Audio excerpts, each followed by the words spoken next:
মুসা তুমি কি আমার রব মানো না? আনা রব্বুকুমুল আলা, আমি তো রব। আবার রব কিসের? নাউজুবিল্লাহ বলবেন না। মুসা বলে আমি তোমার রব মানি না, রব হচ্ছে একজন, তার নাম কি? সবাই জবান খুলে বলেন, রবের নাম কি? আল্লাহু লা ইলাহা ইল্লা হুয়াল হাইয়ুল কাইয়্যুম। রব তো তিনি যিনি ঘুমান না, লা তাখুযুহু সিনাতু ওয়ালা নাওম, তিনি ঘুমান না, তিনি তন্দ্রা যান না, যার ঘুম আসে না, যিনি তন্দ্রা যান না। মুসা একদিন আল্লাহকে বলে, আল্লাহ আপনি তো ঘুমানো না, আপনিও তন্দ্রা যান না, তাহলে আপনি থাকেন কেমনে? আপনি রাজদরবারটা আপনি কেমনে পরিচালনা করেন? সরাসরি মুসা আল্লাহর সাথে কথা বলেন, ও আল্লাহ আপনি যে কোরআনে বললেন লা তাখুযুহু সিনাতু ওয়ালা নাওম, আপনি ঘুমান না, আপনি তন্দ্রাও আপনার আসে না, আপনি কিভাবে ঘুমান, কিভাবে রাজদরবার চালান? আল্লাহ রাব্বুল আলামিন মুসাকে বললাম, মুসা আমি যদি ঘুমাইতাম তাহলে পৃথিবীটার অবস্থা কেমন হতো তুমি জানো? বলে আল্লাহ আপনি আমাকে বলেন, আপনি ঘুমানো না, আপনি তন্দ্রাও যান না, তাহলে আপনি থাকেন কেমনে? আল্লাহ রাব্বুল আলামিন মুসাকে বললেন, মুসা তুমি একটা গ্লাস নাও, সুবহানাল্লাহ বলবেন না? তোমার হাতের মধ্যে একটা কাঁচের গ্লাস নাও, গ্লাস নিয়ে তুমি তুর পাহাড়ের মধ্যে দাঁড়াও। আমি আল্লাহ যদি ঘুমাইতাম পৃথিবীর অবস্থা কেমন হতো? ও মুসা আমি তোমাকে বাস্তব তোমাকে শিক্ষা দিচ্ছি, একটা গ্লাস নাও হাতের মধ্যে। মুসা একটা গ্লাস নিলেন আর ঘুমকে বললেন, ঘুম তুমি মুসাকে বেষ্টন করো, মুসাকে ধরো, এমন ভাবে তুমি আর তাকে আটক করবা মুসা যেহেতু দাঁড়ায় না থাকতে পারে, সুবহানাল্লাহ বলবেন না? আল্লাহ মুসাকে এমন ঘুম দিলেন, আল্লাহ বললেন মুসা গ্লাস ধরে রাখবা, কিন্তু গ্লাস যেহেতু জমিনে না পড়ে। আর আল্লাহ ঘুমকে বললেন, ঘুম তুমি মুসাকে ধরো। ঘুম যখন মুসাকে ধরল, আচ্ছা আপনারা বলেন যত শক্তিশালী হোক, যদি কোনো মানুষের জিমানি আসে আর তার শক্তি থাকবে? কথা কন না, থাকবে? শক্তির চেয়ে খেলা তখন আর চলে না ঘুম যখন আসবে। আরেকটা হচ্ছে পেটের সমস্যা যখন দেখা দিবে। দুইটা ঘটনাই মুসার সাথে ঘটছে। আল্লাহ কয় ঘুম তারে ধরাম। যখন মুসাকে ঘুম এমন ভাবে ধরলো, মুসার হাতের গ্লাস পাহাড়ের মধ্যে পড়ে চূর্ণ বিচ্ছিন্ন হয়ে গেল।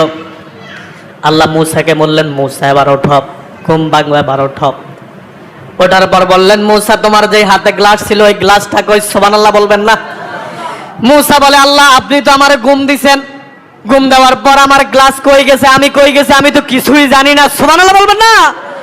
আল্লাহ বলে, মুসা আমি যদি ঘুমাইতাম, আমি আল্লাহ যদি একটু তন্দ্রা যাইতাম, আমি আল্লাহ যদি একটু ঘুমাইতাম, আসমান জমিন ভেঙে চুরমার হয়ে যেত, পাহাড়গুলা তুলার মতো উঠত, জমিনগুলা তুলার মতো উঠত, আসমান ভেঙে জমিনে পড়তো, জমিনগুলা তুলার মতো উঠত। আমি আল্লাহ যদি ঘুমাইতাম তাম পৃথিবীটা লন্ডভন্ড হয়ে যেত। লা তাখুযুহু সিনাতুম ওয়ালা নাওম, আমি আল্লাহ ঘুমাই না, আমার আল্লাহর তন্দ্রাও নাই। সুবহানাল্লাহ বলবেন না? আল্লাহ মুসারে কয়, মুসা ইযহাব ইলা ফিরাউন, ফিরাউনের কাছে যান, ইন্নাহু তাগা, ফিরাউন সীমা লঙ্ঘন করছে। ফিরাউন কয় সে রব। এখন মুসা যায় যখন দাওয়াত দিছে, ফিরাউন কয় আনা রব্বুকুমুল আলা, আমি তো রব। মুসা আবার কিসের রব? এখন ফিরাউন কয় বেটা তোরে রব মানি না, তোরে আল্লাহ মানি। কথা কানা, তোকে আল্লাহ মানি না, আমার আল্লাহ হচ্ছে লা তাখুযুহু সিনাতু ওয়ালা নাওম, লা ইলাহা ইল্লাল্লাহ, আল্লাহু নূরুস সামাওয়াতি ওয়াল আরদ। সুবহানাল্লাহ বলবেন না? আমি তোরে রব মানি না। এবার আরো আক্রমণ শুরু মুসার উপর।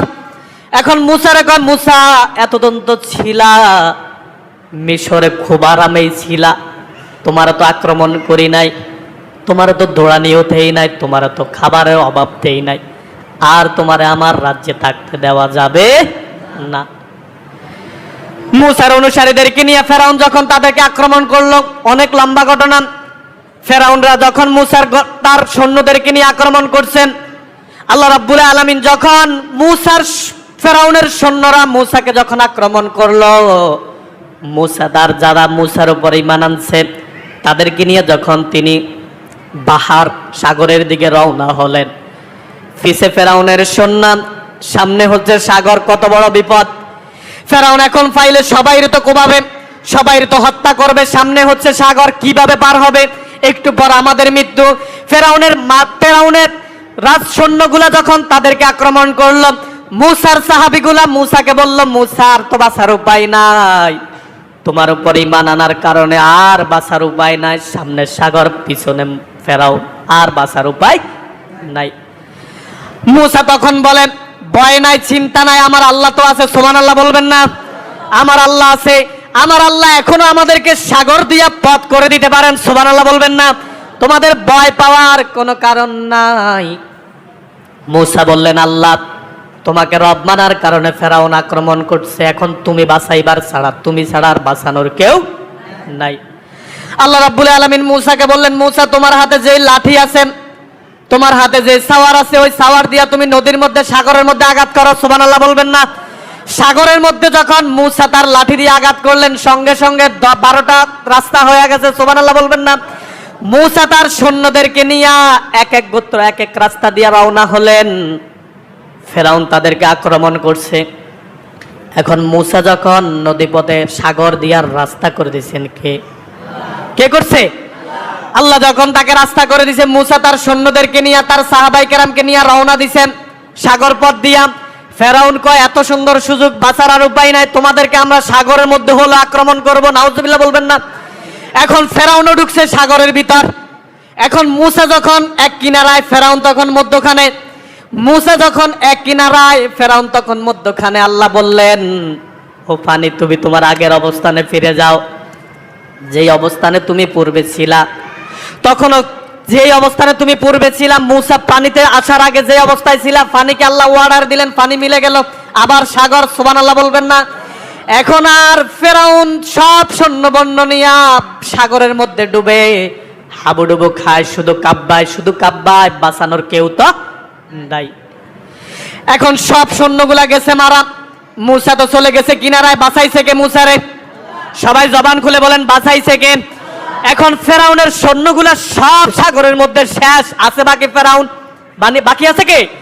ফেরাউন তো অনেক লম্বা মানুষ, যারা মিশর গেছেন দেখছেন ফেরাউনের এখন আল্লাহ বানায় রাখছে। একটু বড় কোরআনের আয়াত আসতেছেন, আল্লাহ রাব্বুল আলামিন বলে, ফেরাউন বাঁচার আর উপায় নাই, বহুত নির্যাতন করছো মূসার উপর। আসিয়ারে তুমি সরাসরি তেলের মধ্যে বাজাই ফেলছো নিজের স্ত্রীরে। গরম তেল গরম করে আসিয়ারে সরাসরি একবারে ভেজেই ফেলছেন। কত নির্যাতন করছো, কত সন্তানরে তুমি হত্যা করছো, কত মায়ের সন্তানরে হত্যা করছো, কত নারীকে তুমি হত্যা করছো। ক্ষমতা পাইয়া আনা রব্বুকুমুল আলা, তুমি নিজেই বললা আমি তো আল্লাহ, আবার কিসের রব? আর তোর বাঁচার সুযোগ নাই। এখন পানির মধ্যে ফেরাউন শুধু হাবুডুবু খায়, তখনও ঈমান আনে না। এরপর দেখে আর বাঁচার উপায় নাই, সাগরের মধ্যে শুধু ঢেউর নিচে ওঠে আর নামে। ছোট্ট ছোট্ট সৈন্যগুলো আগেই শেষ। ফেরাউন তো অনেক লম্বা, শুধু সাঁতার তো কাটতেই পারে না। কেমনে সাঁতার কাটবে? দৌড়ছে কে? কথা কয় না, দৌড়ছে কে? আর বাঁচার উপায় নাই। আল্লাহ বলে, আমি ধরি না, আমি আল্লাহ ধরলে আর কেউ বাঁচাইবার থাকে না। ফেরাউন তখন দেখে আর বাঁচার উপায় নাই। আবার ফেরাউন কয়, মূসা আমানতু বিবানি ইসরাইল, আমি ঈমান আনছি বনি ইসরাইল, যার উপর ঈমান আনছি। আল্লাহু আকবার বলবেন না? এবার ফেরাউন কয়, আর দেখেতে বাঁচার উপায় নাই। পানির নিচে একবার ঢোকে আবার ওঠেন, একবার পানির নিচে ঢোকে আবার ওঠে। সাগরের পানি আপনি কুল কিনারা করতে পারবেন না। ধরছে আমার আল্লাহ, ধরছে তার বান্দা ফেরাউন, গোলাম ফেরাউন রে, যে তার রব নিজেই রব দাবি করছে, ধরছে আল্লাহ। পানির নিচে একবার যায় আবার উঠে, একবার যায় আবার উঠে। আবার ফেরাউন কয়, কলার ফাইল হচ্ছে ফেরাউন কয়, আমানতু বানু ইসরাইল, আমি বানি ইসরাইলেরা, মূসারা যেই রবের প্রতি ঈমান আনছে আমি সেই রবের প্রতি ঈমান আনছি। আল্লাহ কয়, ফেরাউন এখন আর ঈমান আনলে কোনো লাভ? আমি আল্লাহ ধরি না, ধরলে আর ছাড়ি না। দুই সময় তাওবা করলে আর তাওবা কবুল হয় না। এক সময় হচ্ছে যখন মৃত্যুর গড়গড়া এসে যায়, তাওবা করলে আর আল্লাহ তাওবা কবুল করে না। আরেক সময় হচ্ছে সূর্য এখন পৃথিবী থেকে পূর্ব দিকে উদিত হয়, যখন পশ্চিম আকাশে উদিত হবে, তাওবা করলে আর তাওবা কবুল। ফেরাউন যখন ওই সময় বলে, আমানতু বানু ইসরাইল, মূসা তোমরা যার উপরে ঈমান আনছো আমি তার উপরে ঈমান আনছি, আমারে বাঁচাও। যখন দেখে ফেরাউন আর বাঁচার আর উপায় নাই, আল্লাহ কয়, জিব্রাইল ডাকা, কয় জিব্রাইল ওই সাগর থেকে মাটি নিয়ে, সাগর থেকে প্যাক নিয়ে ফেরাউনের মুখের মধ্যে ভর্তি করে দাও। আমি আল্লাহ তো দয়ালু, আমি আল্লাহ তো মেহেরবান। কখন আমি আল্লাহর রহমতের দরিয়ার মধ্যে জুস খেলে যায়, কখন আমি ফেরাউনকে মাফ করে দেই। ওই সাগরের নিচ থেকে কাদা নিয়ে ফেরাউনের মুখের মধ্যে ঢুকাইয়া দাও।